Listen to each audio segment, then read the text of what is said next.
ஒருத்தர் மனசுல நிம்மதி இல்லாம உட்கார்ந்திருந்தார். என்ன சார் விஷயம் அப்படின்னு விசாரிச்சேன்.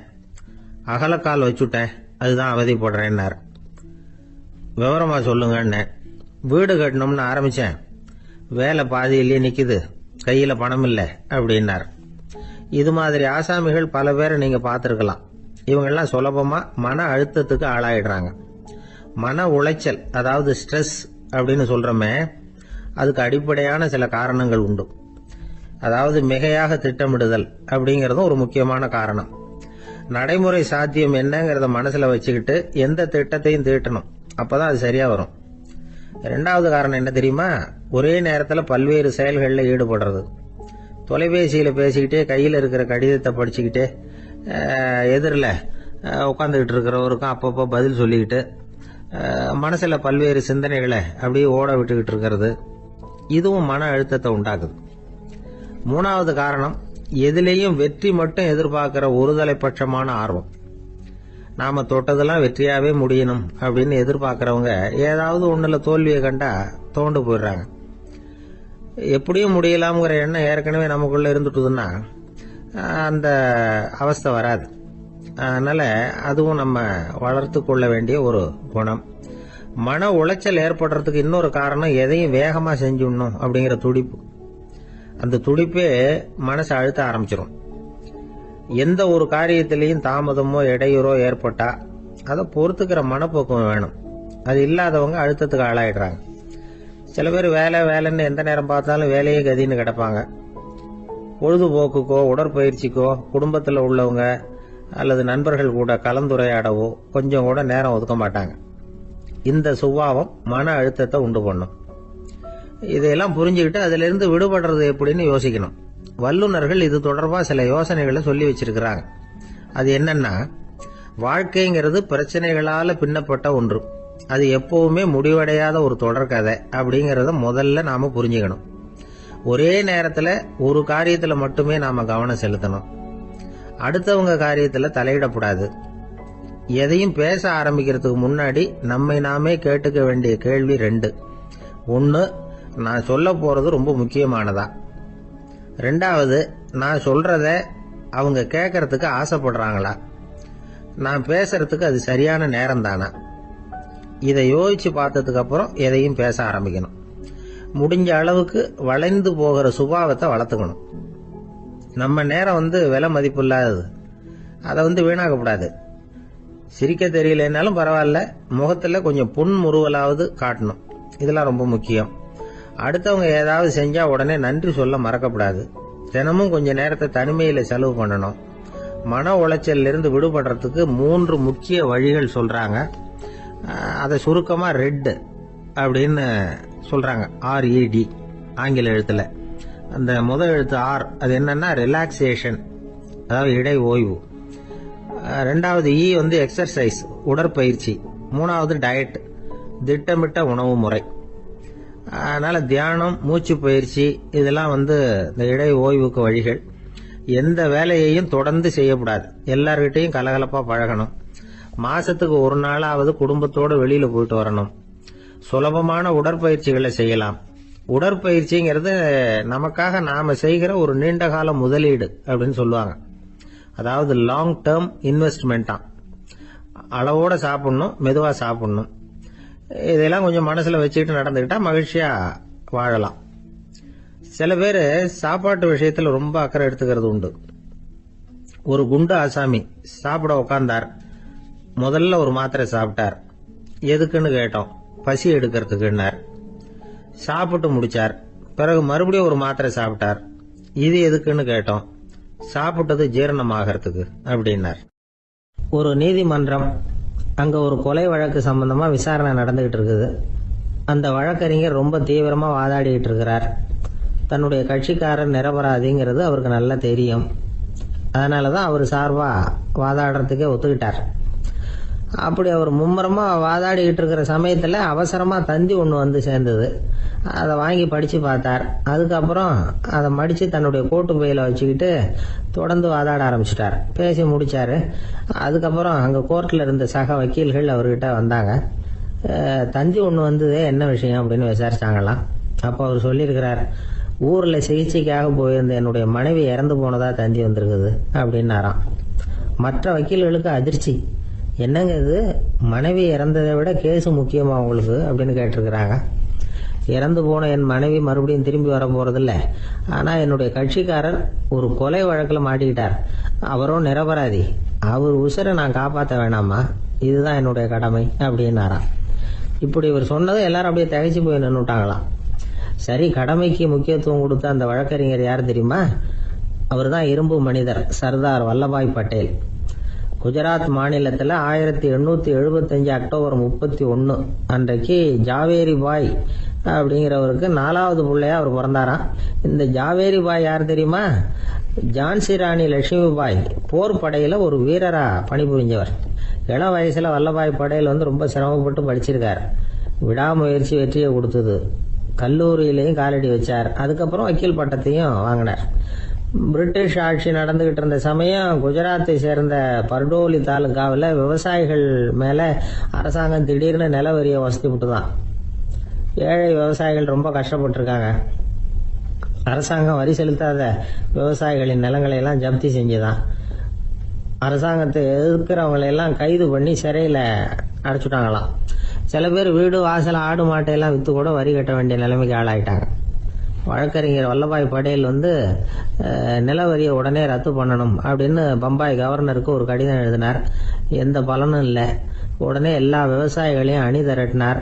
அதுக்கு தானே தலைமை தாங்கினார். சத்தியாகிரகம் நடத்தினார். அந்த பகுதியில் எந்த வேலையும் நடக்கலை. வேற வழி இல்லை. ஆட்சியாளர்கள் உடனே வரியை ரத்து பண்ணாங்க. சிறையில் இருந்தவங்களெல்லாம் வெளில விட்டாங்க.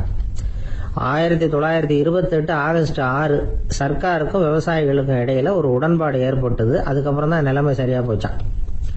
வல்லபாய் பட்டேலின் பொது சேவையை பாராட்டின பொதுமக்கள் அவருக்கு சர்தார் அப்படிங்கிற பட்டத்தை கொடுத்தாங்களாம். சர்தார்னா தலைவர் அல்லது தளபதினு அர்த்தம். இரும்பு மனிதர்னு இவருக்கு பேர். இருந்தாலும் நகைச்சுவை உணர்வும் இவருக்கு நிறைய உண்டு. ஒரு தடவை ஒரு பத்திரிகை நிருபர் வந்திருக்கார். சர்தார் பட்டேல் கிட்ட அவருக்கு பிடிச்ச பண்பாடு கலாச்சாரம் எது அப்படின்னு கேட்கணும்னு ஆசை. அதனால அவரை பார்த்து கேட்டாராம், ஏங்க உங்களுக்கு பிடிச்ச கல்ச்சர் எது அப்படின்னு கேட்டிருக்காரு. இதுக்கு சர்தார் பட்டேல் சொன்ன பதில் என்ன தெரியுமா? எனக்கு பிடிச்ச கல்ச்சர் அக்ரிகல்ச்சர் அப்படின்னாராம். கத்திய தீட்டாதே புத்திய தீட்டு அப்படின்னு ஒரு பெரியவர் புத்தி சொன்னார். அதை கேட்ட ஒரு இளைஞன், அது எப்படி பெரியவரை புத்திய தீட்டுறது? கத்திய தீட்டுன்னு சொன்னா ஒரு கருங்கல்ல கத்திய தேய்க்கலாம். புத்திய தீட்டுன்னு சொன்னா எப்படி தலையை கொண்டுட்டு போய் தரையில தேய்ச்சிக்கிட்டு இருக்க முடியுமா அப்படின்னா. அந்த பெரியவர் உடனே புரிஞ்சுக்கிட்டார், இந்த இளைஞனுக்கு புத்தி கூர்மை கம்மி அப்படிங்கிறத புரிஞ்சுக்கிட்டார். அது சரி, அறிவுக்கும் புத்திசாலித்தனத்துக்கும் என்ன வித்தியாசம்? இது ஒரு முக்கியமான கேள்வி. அறிவுன்னா என்ன, புத்திசாலித்தனம்னா என்ன? இதே கேள்வியை சாக்ரட்டிஸ் கிட்ட அவருடைய சீடன் ஒருத்தன் கேட்டானா. ஐயா, அறிவுக்கும் புத்திசாலித்தனத்துக்கும் என்னங்க வித்தியாசம் அப்படின்னு கேட்டிருக்கான். சாக்ரட்டிஸ் நிமிர்ந்து பார்த்திருக்கிறார் அந்த சீடனை. அதுக்கப்புறம் சொன்னாராம், நான் சொல்றேன் உன்னுடைய கேள்விக்கு பதில், ஆனா அதுக்கு முன்னாடி நீ ஒரு காரியம் பண்ணணும்னாராம். என்னங்க செய்யணும் சொல்லுங்கன்னு இருக்கான். அதோ பாரு, ஒரு பெரியவர் உட்காந்துருக்கிறாரு, அவர்கிட்ட போ, இங்கேருந்து பக்கத்தில் இருக்கிற அந்த கிராமத்துக்கு போய் சேர எவ்வளவு நேரம் ஆகும் அப்படின்னு கேட்டுட்டு வா அப்படி சொன்னார் சாக்ரட்டிஸ். சரின்னு சொல்லிவிட்டு இவன் போனான். அந்த பெரியவர் முன்னாடி போய் நின்னான். ஏங்க பெரியவரை, இங்கேருந்து அதோ தெரியுத அந்த கிராமத்துக்கு போய் சேர்றதுக்கு எவ்வளவு நேரம் ஆகும் அப்படின்னு கேட்டான். பெரியவர் நிமிர்ந்து பார்த்தார். ஆனால் பதில் எதுவும் சொல்லல. இவன் மறுபடியும் ஒரு தடவை அதே கேள்வி அவர்கிட்ட கேட்டான். என்னங்க, நான் கேட்கறது உங்க காதில் விழுதா?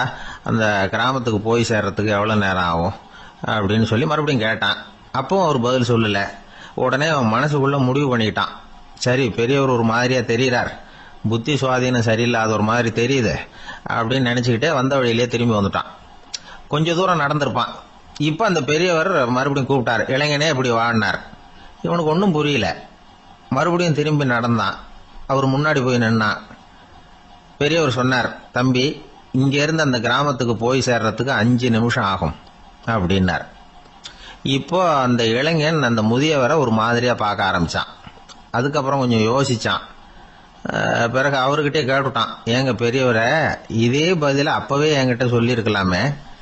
என்ன திரும்பி போன்னு சொல்லிவிட்டு பாதி தூரம் போனதுக்கு அப்புறம் மறுபடியும் கூப்பிட்டு அதுக்கப்புறம் இப்படி சொல்கிறீங்களே இது நியாயமா அப்படின்னா பெரியவர் சிரிச்சார். அதுக்கப்புறம் சொன்னார், ஏன்பா நீ எவ்வளவு வேகமாக நடக்கிறேங்கிறத பார்க்காம நீ கிராமத்துக்கு போய் சேர வேண்டிய நேரத்தை எப்படி என்னால் சொல்ல முடியும்? அதனால தான் உன்னை கொஞ்சம் தூரம் நடக்க விட்டு உன்னுடைய நடையின் வேகம், அந்த கிராமம் இருக்கிற தூரம் ரெண்டையும் கணக்கு போட்டு அதுக்கப்புறம் நேரத்தை சொன்னேன்னார். சீடன் வந்து தலை குனிந்தான். அப்படியே திரும்பி வந்து சாக்ரட்டிஸ் முன்னாடி நின்னான். சாக்ரட்டிஸ் இப்போ சொல்றார், தம்பி அதுக்கு பேர் தான் புத்திசாலித்தனம். இந்த அறிவு கூர்மை வந்து எல்லா இளைஞர்களுக்கும் வரணும் அப்படிங்கிறதுக்காகத்தான் கத்தியை தீட்டாதே புத்தியை தீட்டு அப்படின்னு பெரியவங்கள்லாம் சொல்லிட்டு இருக்கிறாங்க. புத்தியை தீட்டுறவங்கெல்லாம் வாழ்க்கையில் அறிவாளியாராங்க, தீட்டாதவங்க கோமாளியாராங்க. இதுதான் இன்னைக்கு நடக்கிறது. அதனால அறிவு கூர்மைங்கிறது வேற. இந்த காலத்து ஆசாமி ஒருத்தர் இன்னொருத்தரை பார்த்து கேட்டார், ஏங்க ஒரு விமானம் இங்கேருந்து புறப்பட்டு 2 மணி நேரத்தில் மதுரைக்கு போய் சேருது. நல்லா கவனிங்க, ஒரு விமானம் இங்கேருந்து புறப்பட்டு 2 மணி நேரத்தில் மதுரைக்கு போய் சேருது அப்படின்னா என்னோட வயசு என்னன்னு கேட்டார். இவர் கேட்கறதுல ஏதாவது அர்த்தம் இருக்கா? அதாவது இங்கேருந்து புறப்பட்டு 2 மணி நேரம் ஆகுது மதுரைக்கு போகிறதுக்கு, அப்படின்னா என் வயசு என்னன்னு கேட்குறாரு. இதை கேட்ட உடனே அவர் பதில் சொன்னார், அப்படின்னா உங்களோட வயசு 20 அப்படின்னார். எப்படிங்க அவ்வளவு கரெக்டாக சொன்னீங்க அப்படின்னு கேட்டார். வேற ஒன்றும் இல்லை, எங்கள் பக்கத்து வீட்டில் ஒரு முழு பைத்தியம் இருக்கு, அதோட வயசு 40, அப்படின்னா உன் வயசு 20 தான் இருக்கணும் அப்படின்னார். அரை பைத்தியம்னு முடிவு பண்ணிக்கிட்டார். அதனால வாழ்க்கையில் அறிவு கூர்மைங்கிறது ரொம்ப அவசியம். அந்த புத்திசாலித்தனம் இருக்கிறவங்க வாழ்க்கையில் வெற்றி பெறுவது நிச்சயம். ஒரு ஆள் அசையாம கிடக்கிறார், அவர் இருக்காரா போயிட்டாராங்கிறத எப்படி முடிவு பண்றோம்? அவர் மூக்குக்கு முன்னாடி புறங்கையை வச்சு பாக்குறோம், மூச்சு வருதா இல்லையா அப்படிங்கறத கண்டுபிடிக்கிறதுக்காக. மூச்சுங்கிறது அவ்வளவு முக்கியமான ஒரு விஷயம். சுவாசம் இல்லைன்னா எதுவுமே இல்லை. நம்ம பூமி இருக்க அது கூட சுவாசிக்குதுங்கிறத சோவியத் விஞ்ஞானிகள் கண்டுபிடிச்சிருக்கிறாங்க.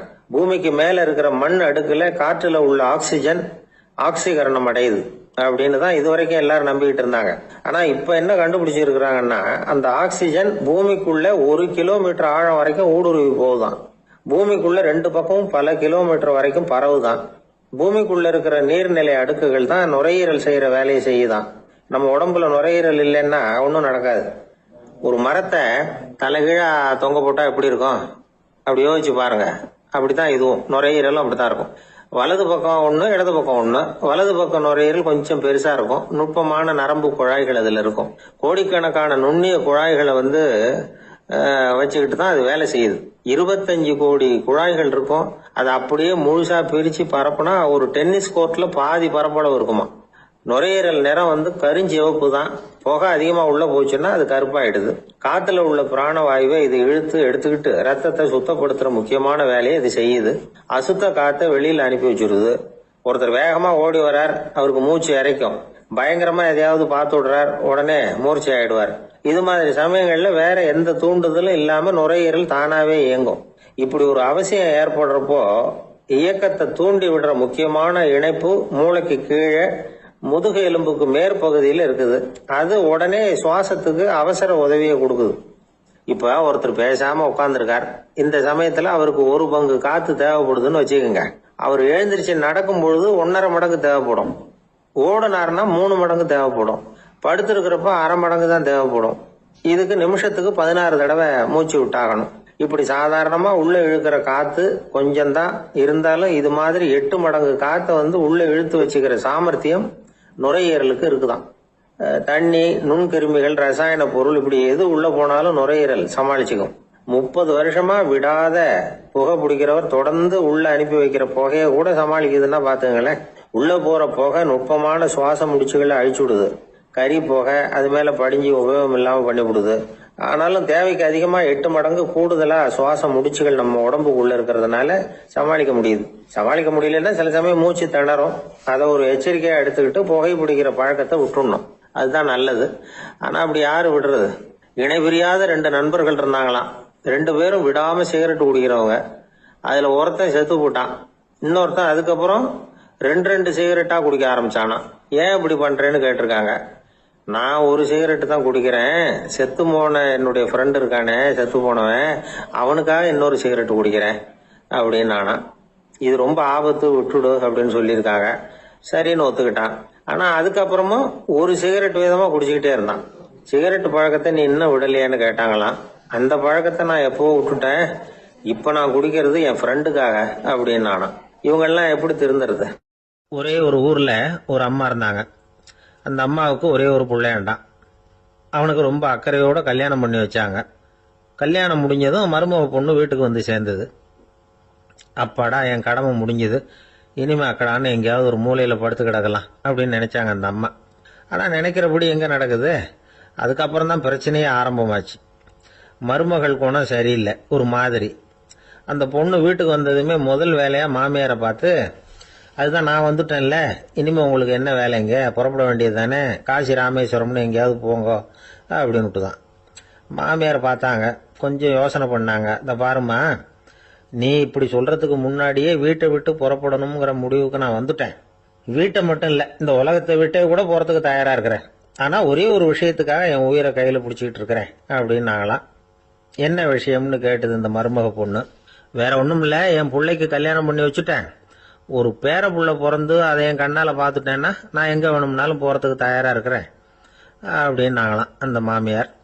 மாமியார் இப்படி சொல்றதுலயே நியாயம் இருக்கிறதாக பட்டுது அந்த பொண்ணுக்கு. சரி, அப்படியே இருந்து பார்த்துட்டு போகலாம் அப்படின்னு அனுமதி கொடுத்தது. கொஞ்ச காலத்துல ஒரு பேரன் பிறந்தான். அந்த அம்மாவும் பேரனை கண்ணால பாத்துட்டாங்க. சரி, பேரனை பார்த்தாச்சுல்ல, இனிமே புறப்பட வேண்டியது தானே அப்படின்னது மருமக பொண்ணு. மாமியார் பார்த்தாங்க, நீ சொல்றது சரிதாம்மா, அதுல ஒன்றும் தப்பு இல்லை. என்னோட பேரன் உங்களை அம்மா அப்பான்னு கூப்பிடுறத என் காது குளிர கேட்டுட்டு போயிடுறேனே அப்படின்னாங்களாம். சரி, அந்த ஆசையை நிறைவேறட்டும் அப்படின்னு காத்துக்கிட்டு இருந்தாங்க. பேரன் வளர்ந்தான், நடந்தான், பள்ளிக்கூடம் போனா, பெரியவனானா. மருமக பொண்ணு மறுபடியும் மாமியாரை விரட்ட ஆரம்பிச்சுட்டுது, இன்னும் புறப்புள்ளியான்னு. இதை பாருமா, இது வரைக்கும் இருந்துட்டேன். பேரனோட கல்யாணத்தையும் கண்ணால பார்த்தாதான் இந்த கட்டை வேகும் போல இருக்குது அப்படின்னு சொல்லி ஒரு மாதிரியா பேச ஆரம்பிச்சாங்க. இதுவும் நியாயமான ஆசையா தான் படுது அப்படின்னு அது யோசிச்சிருக்கு அந்த பொண்ணு. சரின்னு அதுக்கும் ஒத்துக்கிட்டது. உடனே பேரனுடைய கல்யாணமும் முடிஞ்சது ஒரு வழியா. இனிமே ஒரு நொடி கூட இங்க இருக்கக்கூடாது, புறப்படுங்க அப்படின்னு மாமியாரை விரட்டிச்சான் அந்த பொண்ணு. இப்ப அந்த மாமியார் தன்னோட மருமகளை பார்த்து சொல்றாங்க, இதோ கிளம்பிட்டேம்மா, என் மூட்டை முடிச்செல்லாம் கட்டிக்கிட்டேன், புறப்பட்டுட்டேன். அப்படியே நீயும் உன் துணிமணிகளை மூட்டை கட்டிக்கிட்டு கிளம்பிடும் என்னோட சேர்ந்து, 2 பேருமா சேர்ந்து போயிடலாம் அப்படின்னாங்களாம். அந்த பொண்ணு முழிக்குது. முழிக்காதே, உனக்கும் ஒரு மருமக வந்துட்டா, இனிமே நீயும் ஒரு மாமியார் தானே, உனக்கும் இனிமே இங்க வேலை இல்லை, புறப்படு அப்படின்னாங்களாம். அப்பதான் அந்த பொண்ணு சிந்திக்க ஆரம்பிச்சுதான், தன்னோட தவறு புரிஞ்சுதான். இந்த தகவலை கேட்டுக்கிட்டு இருக்கிற மருமகள்லாம் இதை பத்தி கொஞ்சம் யோசிச்சு பார்க்கணுங்கிறதுக்காகத்தான் இதை சொல்றோம் மாமியார்கள் சார்பா. கொஞ்ச நாளைக்கு முன்னாடி ஒரு பொண்ணை பார்த்து பேசுற சந்தர்ப்பம் கிடைச்சது ஒரு கல்யாண வீட்டில். அந்த பொண்ணு சொல்லிச்சு, சார் எனக்கு கல்யாணம் ஆகி 15 வருஷம் ஆகுது, நான் மாமியார்கிட்ட சண்டை போட்டதே இல்லை அப்படின்னு ரொம்ப அடக்கமா சொல்லிச்சு. அது எப்படிமா சாத்தியமாச்சுன்னு கேட்டோம். எனக்கு கல்யாணம் ஆகி 15 வருஷம் தான் ஆச்சு, ஆனா என் மாமியார் செத்து போய் 20 வருஷத்துக்கு மேல ஆயிட்டுது அப்படின்னுது. ஒரு நண்பர் வந்தார், ரொம்பவும் இறுக்கமா உடை அணிஞ்சிருந்தார். அதாவது ஆடைக்குள்ள அவர் மாட்டிக்கிட்டு இருந்தது மாதிரி தெரிஞ்சது. ஏன் துணி குறைச்சலா எடுத்துட்டீங்களா அப்படின்னு கேட்டோம். இல்லைங்க, எனக்கு எப்பவுமே இறுக்கமா உடை அணியறது தான் பிடிக்கும் அப்படின்னார். ஒருத்தர் எப்படி உடை அணிகிறார் அப்படிங்கிறத வச்சு அந்த ஆள் எப்படிப்பட்டவர் அப்படிங்கிறத கண்டுபிடிச்சிடலாம். உடை அணிகிற விதம் ஒருத்தருடைய மனநிலையை வெளிப்படுத்துதான். இப்ப இறுக்கமான உடை அணிகிறவங்க பொதுவா மன நிம்மதி இல்லாதவங்களா இருப்பாங்களாம், கோபக்காரங்களா இருப்பாங்களாம். ரொம்ப தொலைதொலைப்பா ஆடை அணிகிறவங்க இருக்கிறாங்கல்ல, அவங்க எல்லாம் அமைதியான ஆளா இருப்பாங்களாம், சாந்தமா இருப்பாங்களாம். இவங்கெல்லாம் போராடுறதுக்கு சரியா வரமாட்டாங்களாம். இப்படி ஒரு கணிப்பு இருக்குது. அதனாலதான் போர் வீரர்களுக்கெல்லாம் இறுக்கமான உடையை தான் கொடுக்கறது வழக்கம். ஆனா சன்னியாசிகளை பாருங்க, அவங்களுக்கெல்லாம் ரொம்ப தொலை உடைகள் தான். அவங்கெல்லாம் டைட் பேண்ட் போட்டுக்கிட்டு நிக்க மாட்டாங்க சன்னியாசிகள்லாம். அதே மாதிரி சன்னியாசிகள்லாம் காவி உடைய தேர்ந்தெடுக்கிறதுக்கும் காரணம் உண்டு. பல ஆண்டுகள் சோதனை செஞ்சு பார்த்துட்டு தான் சன்னியாசத்துக்கு காவி தான் சரி அப்படின்னு முடிவு பண்ணியிருக்கிறாங்க. இப்ப பௌதிக விஞ்ஞானப்படியும் அதுதான் சரி. அதாவது சூரிய ஒளியில 7 வண்ணங்கள் உண்டு. ஒரு பொருள் மேல அது விழும் பொழுது அந்த பொருள் நமக்கு சிவப்பா தெரிஞ்சதுன்னா அந்த பொருள் சிவப்பை தவிர மற்ற எல்லா நிற கதிர்களையும் உள்வாங்கிக்கிட்டு சிவப்பு நிறத்தை மட்டும் வெளியில விடுது. அதாவது விலக்கி விடுது. அதனால தான் அந்த பொருள் சிவப்பா தெரியுது. உடல் ஆரோக்கியத்துக்கு ஓரளவு சிவப்பு தேவைப்படுது. அதனால தான் காவி உடை அணிஞ்சா சூரிய ஒளி ஓரளவு சிவப்பை விலக்கிவிடும். அதாவது சிவப்பின் பலனும் கிடைக்கும், இந்த சிவப்பின் கெடுதலும் இல்லை அப்படின்னு யோசனை பண்ணாங்க. காவி உதய வேளையின் நிறம். கீழ் வானத்துல கதிர் உதிக்கிற வேளையில முதல் ஒளி தோன்றுகிற நேரத்துல காவி நிறம் தான் கசியும். தியானம் செய்யறப்போ முதல்ல காணக்கூடிய ஒளி காவி நிறம் தான். தியானத்தின் உச்ச நிலையின் நிறம் நீலம். தியானம் காவி நிறத்துல ஆரம்பமாகி நீல நிறத்துல நிறைவடைகிறது அப்படிங்கிறார் ஓஷோ. நீலம் தியான சிகரம், காவி தியான ஆரம்ப குறியீடு, ஒரு சன்னியாசியின் ஆரம்ப தரிசனம் அப்படிங்கிறார் அவர். ஒருத்தர் நாள் பூரா காவி உடைய அணிஞ்சிருந்தா அந்த நிறம் அவருக்கு தியானத்தை பற்றிய நினைவை ஊட்டிக்கிட்டே இருக்கும். இப்படியே ஆடைக்கும் தியானத்துக்கும் இடையில ஒரு தொடர் ஏற்படுது. ஒரு துறவியின் உள்ளார்ந்த பண்பா அது மாறுது. கடை வீதியில ஒரு பொருள் வாங்க போறோம், அது மறந்துடக்கூடாதுங்கிறதுக்காக ஞாபகம் முடிச்சு போட்டுக்கிறோம். அந்த முடிச்சுக்கும் பொருளுக்கும் தொடர்பு இல்லை. ஆனா கடை வீதிக்கு போன உடனே அந்த முடிச்சு அந்த பொருளை ஞாபகப்படுத்துது. அதாவது அந்த முடிச்சு ஒரு தொடர்பு அம்சமா அமையுது. அது மாதிரிதான் காவி உடையும். ஒரு துறவி நடக்கும் பொழுது, சாப்பிடும் பொழுது, குளிக்கும் பொழுது அவருடைய காவி உடை அவருக்கு ஞாபகப்படுத்திக்கிட்டே இருக்கும். அது ஒரு நிலைப்படுத்தப்பட்ட நினைவாக ஞாபக முடிச்சாக மாறிடுது. காவி ஆடை இல்லைன்னா ஒருத்தரால துறவியாக முடியாதுன்னு அர்த்தம் இல்லை. அதே நேரத்துல காவி ஆடையால ஒன்றும் பிரயோஜனம் இல்லை, அதுல ஒன்றும் அர்த்தம் இல்லை அப்படின்னு சொல்லிட முடியாது. இதுதான் உண்மை. இவ்வளவு தூரம் காவி ஆடையை பத்தி சொல்றதுனால எல்லாரும் சன்னியாசியா போடுங்க அப்படின்னு நாம சொல்றதாக யாரும் நினைச்சிடக்கூடாது. மனசுக்கும் நிறத்துக்கும் உள்ள சம்பந்தத்தை தெரிஞ்சுக்கிறதுக்காக தான் இவ்வளவு. நமக்கு தெரிஞ்ச நண்பர் ஒருத்தர் இருக்கிறார், ஆபீஸ்ல வேலை பார்க்கிறவர்.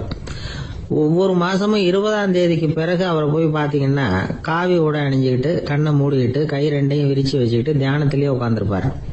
ஏன் இப்படி பண்றீங்கன்னு கேட்டேன்.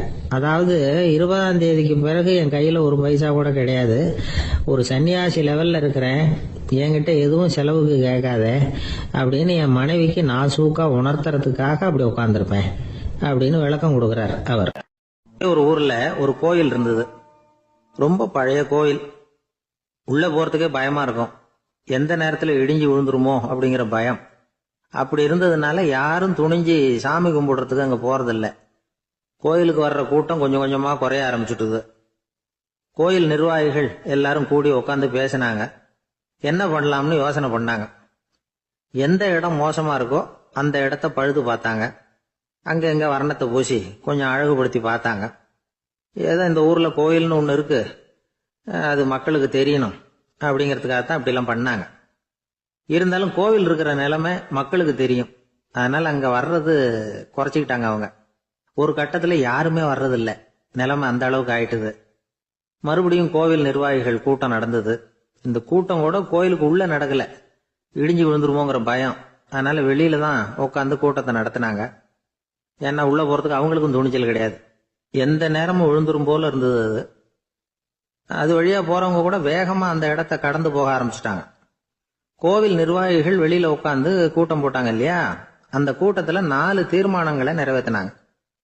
அது என்ன 4 தீர்மானம்னா, முதல் தீர்மானம், இந்த கோவிலை இடிப்பது அப்படிங்கிற முடிவை இந்த கமிட்டி மிகவும் வருத்தத்துடன் ஏற்றுக்கொள்ளுகிறது அப்படின்னு நிறைவேற்றினாங்க.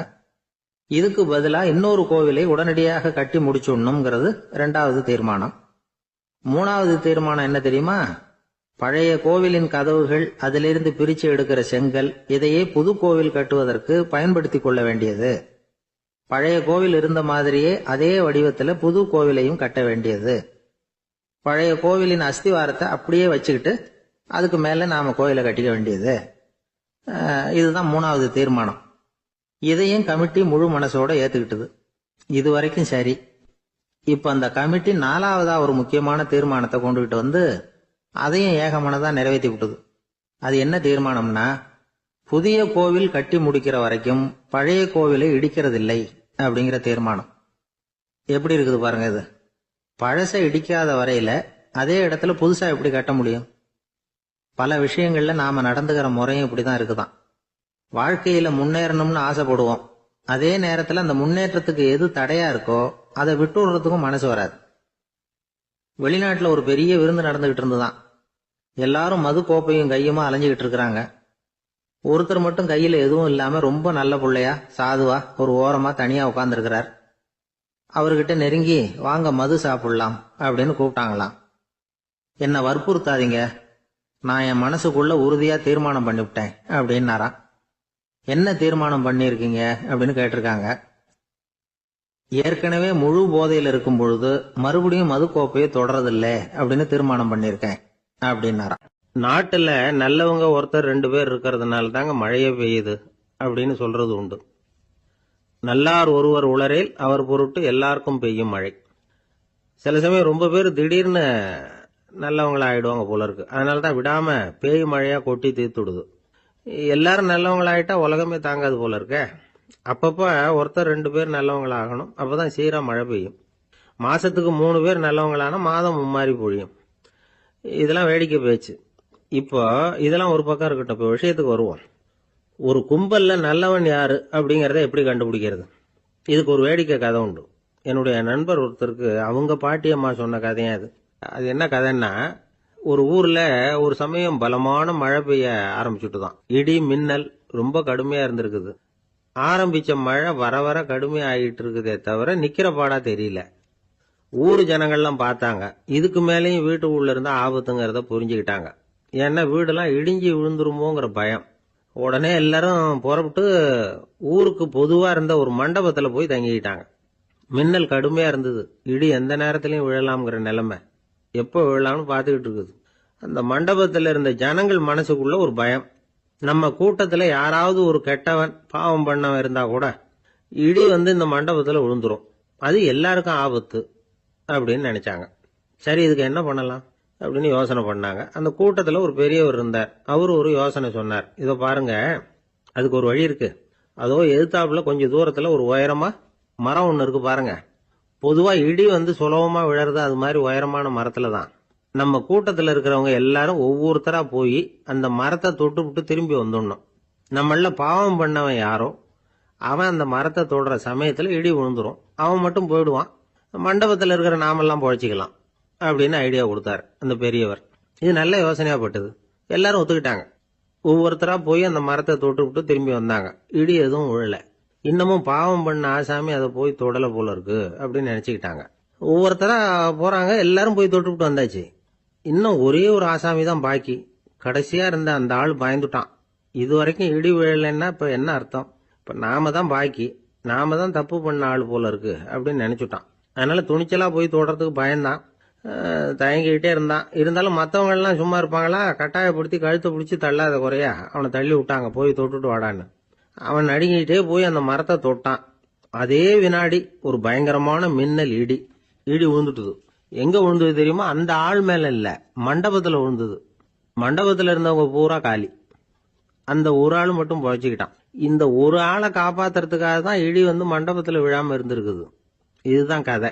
அதனால நல்லவங்க எப்படியும் தப்பிச்சுக்குவாங்க அப்படிங்கிறது ஒரு நீதி.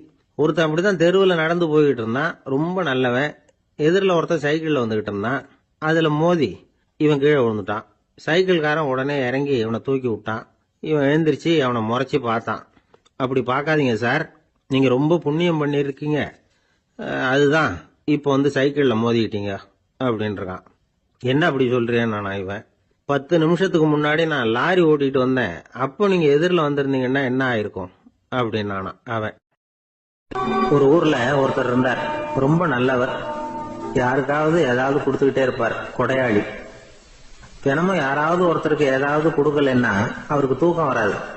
அப்படி ஒரு பழக்கம். அது மட்டும் இல்ல, அவர் கொடுக்கறது அடுத்தவங்களுக்கு தெரியாது. அவ்வளவு ரகசியமா அதை கொடுப்பார். வலது கை கொடுக்கறது இடது கைக்கு தெரியக்கூடாதுன்னு சொல்லுவாங்கல்ல, அது மாதிரி அவர். ஒரு நாள் ராத்திரி அவர் ஏற்கனவே தயாரா கட்டி வச்சிருந்த பணம் முடிச்ச கையில எடுத்துக்கிட்டு வீட்டை விட்டு வெளியில வந்தார். தெருவில் இறங்கி நடந்தார். இன்னைக்கு யாருக்கு தர்மம் செய்யறது அப்படின்னு யோசனை பண்ணிட்டு இருட்டில் நடந்து வந்துகிட்டு இருக்கிறார். யாரோ ஒருத்தர் எதிரில் வர்றது மாதிரி தெரிஞ்சுது. உடனே அவர் கிட்ட போனார். தன்கிட்ட இருந்த பணம் முடிச்சு அவசரமா அவர் கையில திணிச்சுட்டு திரும்பி வந்துட்டார். அப்பாடா, ஒரு வழியா யாருக்கும் தெரியாம இன்னைக்கு தர்மம் பண்ணியாச்சு அப்படிங்கிற மகிழ்ச்சி, மன நிறைவு அவர் முகத்துல. நிம்மதியா தூங்கினார். அப்புறம் எழுந்திரிச்சார். மறுநாள் காலையில ஊரு பூரா ஒரே பேச்சு. என்ன பேச்சுன்னா, நேற்று ராத்திரி ஒரு திருடன் கையில யாரோ பணத்தை கொடுத்துட்டு போயிருக்கிறாங்க அப்படின்னு எல்லாரும் பேசிட்டு இருக்கிறாங்க. இதை கேள்விப்பட்டதும் அந்த பெரியவருக்கு ரொம்ப வருத்தமா போச்சு. அடடா, போயும் போயும் ஒரு திருடனுக்கா உதவி பண்ணிருக்கிறோம், பிரயோஜனம் இல்லாம போட்டுதே அப்படின்னு நினைச்சார். சரி, இன்னைக்கும் யாருக்காவது உதவி பண்ணணும் அப்படின்னு முடிவு பண்ணினார். ராத்திரி நேரம் வந்தது. இவர் வழக்கம் போல தெருவில் இறங்கி நடந்தார். கையில பணம் முடிச்சு. எதிரில் ஒரு பொன் உருவம் மங்கலா தெரிஞ்சது. இவர் உடனே அந்த பெண் கிட்ட பணத்தை கொடுத்துட்டு திருப்தியா திரும்பி வந்துட்டார். மறுநாள் காலையில ஊர் பூரா என்ன பேசிக்கிட்டாங்க தெரியுமா? நேற்று ராத்திரி நெறி தவறி நடக்கிற ஒரு பெண்ணின் கையில யாரோ பணத்தை வச்சுட்டு போயிருக்கிறாங்க அப்படின்னு எல்லாரும் பேசிக்கிறாங்க. அடடா, இன்னைக்கும் தவறுதலா நடந்து போச்சு அப்படின்னு ஒரு வருத்தப்பட்டார். இருக்கட்டும், இன்னைக்கும் ஏதாவது தர்மம் பண்ணுவோம் அப்படின்னு நினைச்சுக்கிட்டாரு. 3வது நாள் ராத்திரியும் புறப்பட்டார். இப்பவும் எதிரில் ஒருத்தர் வந்தார். இவர் பணத்தை கொடுத்தார், திரும்பி வந்துட்டார். மறுநாள் மக்கள் என்ன பேசிக்கிட்டாங்கன்னா, நேற்று ராத்திரி ஒரு செல்வந்தர் கையில யாரோ பணத்தை கொடுத்துட்டு போயிருக்கிறாங்க அப்படின்னு பேசிக்கிட்டாங்களாம். அவருக்கு ரொம்ப வருத்தமா போட்டுது. என்ன இது, தினம் இப்படி ஆகிட்டு இருக்குதே அப்படின்னு நினைச்சுக்கிட்டே படுத்து தூங்கினார். அன்னைக்கு ராத்திரி ஒரு கனவு. அந்த கனவுல இறைவன் வந்து சொன்னாராம், இத பாருப்பா, நீ கொடுத்த தர்மம் வீணா போயிடல. உன்கிட்ட பணம் வாங்கின அந்த திருடன் திருந்திட்டான், அந்த பொண்ணும் திருந்திட்டா, அந்த செல்வந்தனும் கொடையாளி ஆயிட்டான், எல்லாருக்கும் உதவி பண்ண ஆரம்பிச்சுட்டான் அப்படின்னு சொன்னாராம். இந்த கதையை சொன்னவர் யாருன்னா நபிகள் நாயகம். இதுல உள்ள கருத்து என்னன்னா, நல்ல மனசோட தர்மம் பண்ணுனா அது வீணா போறதில்லை. இன்னொரு கருத்து, தர்மம் வந்து தன்னை மட்டுமல்ல அடுத்தவங்களையும் தீமையிலிருந்து காப்பாற்றும். இதுதான் நாம புரிஞ்சுக்க வேண்டியது. இந்த காலத்திலயும் இது மாதிரி சில சம்பவங்கள் நடக்கிறது உண்டு. ஒரு பெரியவர் இருட்டில் நடந்து வந்துகிட்டு இருந்தாரு. எதிரில் வந்த ஒருத்தன் வலு கட்டாயமா இவர் கையை பிடிச்சி ஒரு பண முடிப்பை கொடுத்து வச்சுக்க சொல்லிவிட்டு விலகி போயிட்டான். பெரியவருக்கு ஆச்சரியம், இந்த காலத்திலயும் இப்படி வலது கை கொடுக்கறது இடது கைக்கு தெரியக்கூடாதுன்னு நினைக்கிற கொடையாளிகள் உண்டு போல இருக்கு அப்படின்னு யோசனை பண்ணிக்கிட்டே நடந்தார். கொஞ்ச தூரம் போயிருப்பாரு. அதுக்குள்ள அதே ஆள் திரும்பி வந்தான். கொடுத்த பண முடிப்பை திருப்பி கொடுங்க அப்படின்னு கேட்டு வாங்கிட்டான். இவருக்கு ஒன்றும் புரியல. ஏன் இப்படி பண்றேன்னார். அது ஒண்ணும் இல்லைங்க, கொஞ்ச நேரம் இதை உங்ககிட்ட கொடுத்து வச்சிருந்தேன், அவ்வளவுதான் அப்படின்னா. ஏன்னு கேட்டார். என்னை பின்னாடி போலீஸ் தேடிக்கிட்டு வந்துகிட்டு இருக்குது, அதுதான் அப்படி பண்ணேன், இப்போ போயிட்டுது, இனிமே ஒன்றும் பயம் இல்லை அப்படின்னு சொல்லிவிட்டு அவன் பாட்டுக்கு நடந்து போறான். ஒருத்தர் இருக்கார், நல்ல உத்தியோகத்துல தான் இருக்கிறார். ஆனா எப்ப பார்த்தாலும் முகத்தை வெறுப்பா வச்சிருப்பார். அப்படியே வருவார் போவார். ஏன் சார் இப்படி இருக்கிறீங்க அப்படின்னு விசாரிச்சோம். ஏன்டா இந்த வேலைக்கு வந்தோம்னு இருக்கு சார் அப்படின்னார். உங்க வேலை உங்களுக்கு பிடிக்கலையா அப்படின்னு கேட்டோம். இல்லைன்னார். இப்படிப்பட்டவங்க வெற்றிகரமான வாழ்க்கை வாழ முடியாது. இது நிபுணர்கள் கருத்து. வேலையை நேசிக்க தெரிந்தவர்கள் வெற்றி பெறுவார்கள் அப்படிங்கிறாங்க அவங்க. எந்த துறையா இருந்தாலும் சரி, அந்த துறையில வெற்றிகரமா இருக்கிறவங்கள விசாரிச்சு பாருங்க. எனக்கு என்னுடைய வேலை ரொம்ப பிடிக்கும் அப்படின்னு சொல்றவங்களா தான் இருப்பாங்க. அப்படி இருந்தாதான் அது வெற்றிகரமா இருக்க முடியுது அவங்களால. ஒருத்தனுக்கு பிடித்தமான பொழுதுபோக்கே அவனுடைய தொழிலா இருந்துட்டுதுன்னா அவனை மாதிரி கொடுத்து வச்சவன் வேற யாரும் இல்லை அப்படிங்கிறார் பெர்னாட் ஷா. ஒரு தடவை மன்னர் ஹுமாயூன் உயிரை தண்ணீர் முண்டு ஊற்றுகிற தொழிலாளி ஒருத்தர் காப்பாத்தினாராம் அந்த ஹுமாயூன் உயிரை. உடனே மன்னர் கேட்டிருக்கார், உனக்கு என்ன வேணும்னாலும் கேளு தரேன், உயர் பதவி வேணுமா அப்படின்னு கேட்டாராம். மன்னா, மக்களின் தாகம் தீர்க்கக்கூடிய இந்த பணியை விட உயர்ந்தது உண்டா அப்படின்னாராம் அந்த தொழிலாளி. அவரால் அவருடைய வேலையை நேசிக்க முடிஞ்சது, அதனால மகிழ்ச்சியா இருக்க முடிஞ்சது. நாமெல்லாம் அப்படி இல்லை. வேலை கிடைக்கிற வரைக்கும் கிடைச்சா போதும் அப்படின்னு இருக்கோம். கிடைச்சதுக்கு அப்புறம் ஏன்டா அந்த வேலைக்கு வந்தோம்னு ரொம்பவும் அழுத்துக்குவோம். சரி, நாம இருக்கிற இடத்துல நாம வெற்றிகரமா இருக்க வழி உண்டா அப்படின்னா உண்டுன்னு சொல்றாங்க. அதாவது மன இயல் நிபுணர்கள் இருக்கிறாங்க இல்லையா, அவங்க அதுக்கு முக்கியமா 6 வழிகள் சொல்றாங்க. நீங்க ஒரு அலுவலகத்துல வேலை பார்க்கிறவரா அப்படின்னா இதை கேளுங்க. அதாவது உங்க மேலதிகாரி எதிர்பார்ப்புக்கு தகுந்த மாதிரி உங்க வேலை இருக்குதா? அப்படி இல்லைன்னா முதல்ல உங்க வேலையின் தரம் உயரணும். உங்களுக்கு மேல கீழே வேலை பார்க்கிற பணியாளர்கள் கிட்ட நல்ல விதமா பழகுறீங்களா? அந்த உறவு முறையில ஏதாவது குறை இருந்தா அதை கண்டுபிடிச்சு சரி பண்ணுங்க.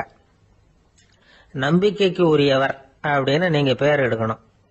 நீங்க எடுக்கிற முடிவு நல்ல முடிவா தான் இருக்கும் அப்படின்னு அடுத்தவங்க சொல்லணும். உங்க தோற்றத்துக்கு முக்கியத்துவம் கொடுங்க. இது மனம் உடல் ரெண்டும் சம்பந்தப்பட்டது. அதனால மனசையும் ஆரோக்கியமா வச்சிருக்கணும், உடம்பையும் ஆரோக்கியமா வச்சிருக்கணும். உங்களுடைய நிர்வாகம் செயல்படுற விதத்தை நல்லா புரிஞ்சு வச்சுக்கணும். உங்களுடைய நிர்வாகம் இப்போ ஒரு காரியம் செய்யுதுன்னு வச்சுங்க, ஏன் அப்படி செய்யுது, எதுக்காக அப்படி செய்யுது, அதனுடைய குறிக்கோள் என்ன, அது நீடிக்கிறதுக்கு காரணம் என்ன, இதையெல்லாம் தெரிஞ்சுக்கணும். சிரிப்புக்கு வஞ்சகம் பண்ணக்கூடாது, நல்லா சிரிக்கணும், அப்பதான் அது திரும்ப கிடைக்கும். கடந்த கால தோல்வியை பத்தி கவலைப்படக்கூடாது. முதலாளி விருப்பம் தெரிஞ்சு நடந்துக்கிறது நல்லதுதான். அதுக்காக காக்கா பிடிக்கணுங்கிற அவசியம் இல்லை. உங்களுக்கு ஒரு பொறுப்பான வேலை கிடைக்குது, உடனே சத்தம் குழப்பம் அப்படின்னு சூழ்நிலையை இறுக்கமா ஆக்கிடக்கூடாது. எந்த சூழலையும் இயல்பா கையாளக்கூடியவர் அப்படிங்கறத காட்டணும். இதெல்லாம் உங்கள் துறையில நீங்கள் வெற்றி பெற நிபுணர்கள் சொல்ற யோசனைகள். இவ்வளவு விவரமும் சொல்லிவிட்டு ஒருத்தரை பார்த்து கேட்டோம், இப்ப சொல்லுங்க, நீங்க செய்யற வேலை உங்களுக்கு பிடிச்சிருக்குதா அப்படின்னோம். ரொம்ப ரொம்ப பிடிச்சிருக்குது அப்படின்னார். சரி, என்ன செஞ்சிட்டு இருக்கிறீங்க அப்படின்னு கேட்டோம். சும்மா தான் இருக்கிறேன் அப்படின்னார் அவர். ஒருத்தர் ரொம்பவும் மகிழ்ச்சியா வந்துகிட்டு இருந்தார். என்ன விஷயம்னு விசாரிச்சேன். நான் தோத்து போயிட்டேன், அதுதான் மனசுக்கு மகிழ்ச்சியா இருக்கு அப்படின்னார். எனக்கு இது ரொம்ப ஆச்சரியமா போச்சு. இந்த உலகத்துல தோத்து போறவங்க யாரும் மகிழ்ச்சியா இருக்கிறது இல்ல. அப்படி இருக்கிறப்ப இவர் இப்படி சொல்றாரு, எங்க தோத்து போனீங்கன்னு கேட்டேன். அதுக்கப்புறம் தான் அவர் விவரமா சொன்னார். என்னோட 5 வயசு குழந்தையோட நான் விளையாடிக்கிட்டு இருந்தேன். அந்த விளையாட்டுல என் குழந்தை ஜெயிச்சுட்டுது, நான் தோத்து போயிட்டேன் அப்படின்னார் ரொம்ப உற்சாகமா. நான் யோசிச்சு பார்த்தேன். அதாவது நாம சின்ன குழந்தையா இருக்கிறப்போ எந்த விளையாட்டுல கலந்துகிட்டாலும் அதுல நாம தான் ஜெயிக்கணும்னு ஒரு வெறி நமக்குள்ள இருக்கும். நம்மளை எதிர்த்து விளையாடுறவர் நல்லவரா கெட்டவரா, பெரியவரா சின்னவரா அப்படிங்கறதெல்லாம் முக்கியம் கிடையாது. அவர் தோத்து போகணும், நாம ஜெயிக்கணும், அதுதான் முக்கியம். எதிரியை சந்தோஷப்படுத்த விளையாடுகிற கலை அப்ப நமக்கு தெரியறதில்ல. வாழ்க்கையில ஒரு பக்குவம் வந்ததுக்கு அப்புறம் வெற்றி பெறணுங்கிற மன அழுத்தம் போயிடுது. போட்டியில ஜெயிக்கணுங்கிறத விட குழந்தைய சந்தோஷப்படுத்தணுங்கிறது முக்கியமா போச்சு. ஜெயிக்கணுங்கிற வெறி ஓடி போட்டுது. ஒரு குழந்தையா இருந்தப்போ நம்ம வளர்ச்சிக்கு உதவிய வெறி பெரியவனானதுக்கு பிறகு நமக்கு எதிரியா மாறுது. அதை சரியான சமயத்துல நாம புரிஞ்சுக்கிட்டோம்னா போதும், நாம பொழைச்சிக்கலாம். ஒவ்வொரு மனுஷனுமே வாழ்க்கையோட அடுத்த கட்ட வளர்ச்சியில அடி எடுத்து வைக்கிற நேரத்துல தன்கிட்ட இருந்து ஏதோ ஒரு குணத்தை அல்லது தன் குணம் இருந்த ஏதோ ஒரு உறவை நாம இழக்கத்தான் வேண்டி இருக்குது. ஒரு கட்டம் வரைக்கும் உதவியா இருந்த குணம் அடுத்த கட்டத்துக்கு தடையா கூட மாறிடலாம். இந்த பரிமாண மாற்றத்துக்கு உள்ளாகிற ஒவ்வொருத்தரும் பிரத்யட்சமா இதை உணர்றாங்க. ஆனா பல பேர் எப்படின்னா, பழச திறந்துட்டு புதிய கொள்கைகளை உருவாக்கிக்கிறதுக்கு இஷ்டம் இல்லாம இருந்துடுறாங்க, அல்லது அப்படி செய்ய முடியாம தவிக்கிறாங்க. இதையெல்லாம் மீறி அந்த பழச திறந்துட்டா அதை இழந்ததால உண்டாகிற மன அழுத்தம் சில காலத்துக்கு வருத்திக்கிட்டு தான் இருக்கும், வேற வழி இல்லை. ஆரோக்கியமான ஒரு முன்னேற்றத்துக்காக அந்த மன அழுத்தத்தை தாங்கிக்கத்தான் வேணும் அப்படிங்கிறாரு அந்த உலக புகழ்பெற்ற மேதை ஒருத்தர், இந்த ஸ்காட் பெக் அப்படிங்கிறவர். பிறந்த நாள் முதல் இதுதான் சரி அப்படின்னு கற்பிக்கப்பட்டு வந்த ஒவ்வொரு தத்துவத்தையும் தங்களுடைய வளர்ச்சிக்கு தகுந்த மாதிரி மாற்றி அர்த்தப்படுத்தி கொள்ள முடியாமல் வாழ்க்கை சூழல்ல அப்படியே அரைப்பட்டு தூளாகிறவர்கள் தான் ரொம்ப தவிக்கிறாங்களாம். இதுதான் அவருடைய கருத்து. பெரும்பாலும் மனிதர்களுடைய நடுத்தர வயசுல, அதாவது 30 தாண்டுகிற சமயத்துல தான் இந்த தவிப்பு உண்டாவுதான். இததான் மேற்கத்திய நாடுகள்ல அடிக்கடி மிட் லைஃப் கிரைசிஸ் அப்படின்னு சொல்றாங்க. அப்பப்போ பழசையெல்லாம் தொலைச்சு விட்டு புதுசு புதுசா பிறக்கிறதுக்கு கத்துக்கணும். ஒவ்வொரு நிமிஷத்தையும் அந்த நிமிஷத்துக்கு ஏற்ற சித்தாந்தம் கொண்டவர்களாக சந்திப்போம் அப்படிங்கிறார் அந்த உளவியல் நிபுணர். இப்படி பழகிக்கிட்டா வாழ்க்கை இன்பமயம், இல்லைன்னா தவிப்பு மயம்தான். பழச தொலைக்க முடியாதவர்கள்ல எத்தனையோ பேர் உண்டு, எத்தனையோ ரகம் உண்டு. அதுல வேடிக்கையான நண்பர்களும் உண்டு. ஒருத்தர் நண்பர் வீட்டுக்கு போனார். அவரு ஏதோ இனிப்பு பலகாரம் கொடுத்து சாப்பிட சொல்லியிருக்கிறாங்க அவங்க வீட்டுல. இவர் சாப்பிட்டு பார்த்துட்டு சொன்னாராம், சார் 6 மாசத்துக்கு முன்னாடி ஒரு தடவை இங்க வந்தேன், அப்போ ஒரு இனிப்பு பலகாரம் கொடுத்தீங்க, அது இதை விட நல்லா இருந்தது சார் அப்படின்னாராம். அப்ப செஞ்ச அதே இனிப்பு பலகாரம் தான் சார் இதுவும் அப்படின்னாராம். ஐயா, உங்க பேரை தொடர்ந்து தினம் கேட்டுக்கிட்டு இருக்கிறேன் அப்படின்னாரு ஒருத்தர். தொடர்ந்து கேட்கறீங்களே, உங்களுக்கு காது வலிக்கலையா அப்படின்னு கேட்டோம். பேசுற உங்களுக்கே வாய் வலிக்கல அப்படிங்கிறப்போ கேட்கிற எங்களுக்கு எப்படி காது வலிக்கும் அப்படின்னார். நம்ம உடம்புல ஒரு அதிசயம் என்ன தெரியுமா? ரொம்ப நேரம் நாம நடக்கிறோம்னு வச்சுக்கோங்க, கால் வலிக்கும். ரொம்ப நேரம் வேலை செஞ்சா கை வலிக்கும், உடம்பு வலிக்கும். ரொம்ப நேரம் பார்த்துக்கிட்டே இருந்தா கண்ணு வலிக்கும். ரொம்ப நேரம் பேசிக்கிட்டே இருந்தா வாய் கூட வலிக்கும். ஆனா ரொம்ப நேரம் கேட்டுக்கிட்டே இருக்கிறதுனால காது வலிக்கிறது இல்லை. அதனால கேட்கறதுக்கு முக்கியத்துவம் கொடுத்தாங்க நம்ம பெரியவங்க. திருவள்ளுவர் தேவையில்லாம வார்த்தைகளை உபயோகப்படுத்த மாட்டார். ஒரு திருக்குறள்னு எடுத்துக்கிட்டாவே அதுல மொத்தம் 7 வார்த்தைகள், அவ்வளவுதான். அப்படி 7 வார்த்தைகள் மட்டுமே உள்ள ஒரு திருக்குறள்ல வள்ளுவர் ஒரே வார்த்தையை 5 தடவை உபயோகப்படுத்தியிருக்கிறார், திரும்ப திரும்ப பயன்படுத்தி இருக்கிறார். அப்படின்னா அதை எந்த அளவுக்கு வலியுறுத்தி சொல்றார் அப்படிங்கறத நாம புரிஞ்சுக்கணும். அது என்ன குறள்? செல்வத்துள் செல்வம் செவிச்செல்வம், அச்செல்வம் செல்வத்துள் எல்லாம் தலை. செவிச்செல்வம்ங்கிறது அவ்வளவு முக்கியமானது. கற்றலின் கேட்டல் நன்று. அதிகம் கேட்கணுங்கிறதுக்காகத்தான் எவ்வளவு கேட்டாலும் காது வலிக்கிறது இல்லை. குறைச்சலா பேசணும், அதிகமா கேட்கணும். இன்னொரு விஷயம் கவனிங்க. நம்ம உடம்புல கண்ணுக்கு மூடி இருக்குது, எதையாவது நாம பார்க்க விரும்பலன்னா உடனே கண்ணை மூடிக்கலாம். நம்ம வாய்க்கு மூடி இருக்குது, பேச விருப்பம் இல்லையா, வாயை மூடிக்கலாம். மூக்குக்கு கூட மூடிக்கிற வசதி இருக்குது, எதையாவது முகர விருப்பம் இல்லையா, மூச்சை அடக்கிக்கலாம். ஆனா பாருங்க, காதுக்கு மூடி கிடையாது. அதை கையால தான் மூட முடியும். யார் என்ன சொன்னாலும் அது நல்லதோ கெட்டதோ காதுல விழுந்துகிட்டு தான் இருக்கும். அறிவு தான் நல்ல விஷயங்களை எடுத்துக்கிட்டு கெட்ட விஷயங்களை விட்டுடணும். நல்ல கருத்துக்கள் நம்ம காதுல நிறைய விழுந்துகிட்டே இருக்கணும். அதை கேட்டு நாம நல்லபடியா வாழணுங்கிறது தான் படைப்பின் விருப்பம். ஆன்மீகவாதிகள் கூட ஒன்னு சொல்லுவாங்க. அதாவது, ஆன்மீக பாதையில நீங்க முன்னேறணும்னா முதல்ல சிரவணம் செய்யணும்பாங்க. அதாவது பெரியவங்க சொல்ற நல்ல கருத்துக்களை கேட்கணும் அப்படின்னு அதுக்கு அர்த்தம். அதனால யாரு நல்ல கருத்துக்களை சொன்னாலும் அதை காது கொடுத்து கேளுங்க. இவ்வளவு கருத்துக்களையும் நம்ம நேயர் ஒருத்தர்கிட்ட சொல்லிட்டு இருந்தோம். அவரும் சரி சரின்னு தலையாடிக்கிட்டே இருந்தார். அப்புறம் சொன்னார், நீங்க சொல்றது சரிதான் சார், காதுக்கு மூடி இல்லைங்கிறது ரொம்ப சரி. அதனாலதான் உங்க தகவல் கூட நாங்க விரும்புறோமோ இல்லையோ தினம் காதுல விழுந்துகிட்டு இருக்குது அப்படின்னார். எங்களுக்கு ரொம்ப பெருமையா இருந்தது. அப்படியா அப்படின்னோம். ஆனாலும் என்ன மாதிரி சில பேர் நீங்க தகவல் சொல்ற சமயத்துல காதுல மூடி இல்லையேன்னு சொல்லி கவலைப்படுறதில்ல சார் அப்படின்னார். ஏன்னு கேட்டோம். காதை மூடுறதுக்கு தானே வசதி இல்லை, ரேடியோ மூடுறதுக்கு வசதி இருக்குதுல்ல, அதனால டக்குன்னு அதை மூடி வச்சிருவோம் அப்படின்னார். அம்மாக்காரங்களுக்கு அடிக்கடி ஏற்படுற கவலை ஒண்ணு உண்டு. அதாவது, குழந்தை சரியா சாப்பிட மாட்டேங்குதே அப்படிங்கிற கவலை. இவங்கெல்லாம் ஒரு விஷயத்த நல்லா புரிஞ்சுக்கணும். குழந்தைகள்ங்கிறவங்க பெரியவங்க மாதிரி இல்ல.